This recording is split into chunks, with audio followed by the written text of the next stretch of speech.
Hello, I'm John Kohler and I'm here in my garden, and we're going to make a very special snack for you today. You could make kale chips or basically vegetable chips out of most anything you're growing in your garden, and I'm going to show you how to do that today. I'm going to go ahead and pick a whole bunch of these leaves, and then we're going to go inside and make some delicious collard chips. So now let me show you how easy this recipe is to do. Basically, you're just putting the ingredients into the blender, blending it up, and then you're going to spread the ingredients onto the kale chip and then put in the dehydrator. So we could actually just take the whole tomatoes and drop them in there, and they're going to still blend up. And you know, you can't do that with any blender. The next thing we're going to do, we're going to take my bell pepper and we're basically going to de-seed it.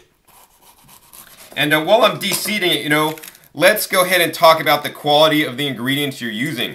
So the quality of the ingredients that you're using will basically make up the recipe. So if you're using ingredients that aren't so good, don't taste so good, don't have a lot of flavor, then your recipe is not going to taste good. So what we're doing now is we're adding all the liquid ingredients, and we're basically going to blend up the liquids. Now we're going to cut up the lemon and add the lemon juice to the blender. Real simple and real easy. Next we're going to add the dried peppers, because I want to make sure all those peppers get ground up really fine so the flavors combine. Next we're going to turn the blender on high.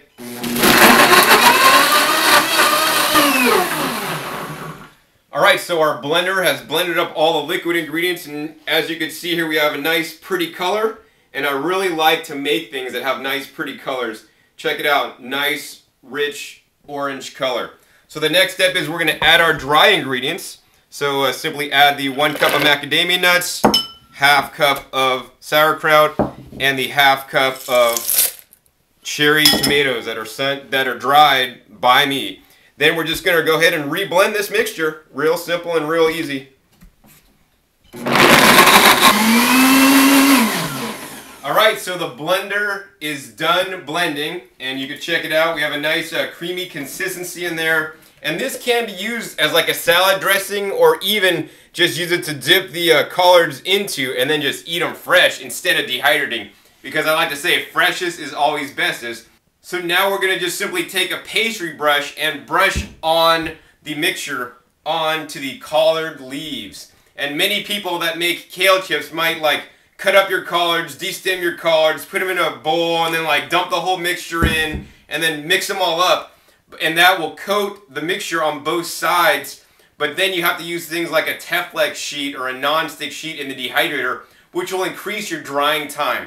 So I simply just like to take the pastry brush, get a brush, and then just like literally brush this on the collard chip. Real simple, real easy. Then we're going to go ahead and put it in the dehydrator, and once again, no non-stick sheet or no Teflex sheet is necessary. And it's always better to dehydrate with the regular mesh sheets, because the mesh sheets have the holes. The airflow could actually get underneath and dry whatever you're dehydrating faster. So when you are using a Teflex sheet, air can't circulate to the bottom of whatever you are dehydrating. So in that case, you'll have to actually flip whatever you're dehydrating, and dehydration will take longer. So by coating the collard chip only on one side, then we don't have to get the mesh sheet dirty. It's going to save cleaning time, plus it's going to dehydrate faster. So it's going to be ready quicker, and it's going to save you money, and you're not going to have to run your dehydrator as long. So I'm just putting the final touches of batter on the chips. All done. Now here are all the collard leaves, red variegated sorrel. We're going to put that into the dehydrator. And put the door on. And now all we're going to simply do is turn the dehydrator on to about 115 is where I like to set it at, so you could dehydrate it as quickly as possible, save energy.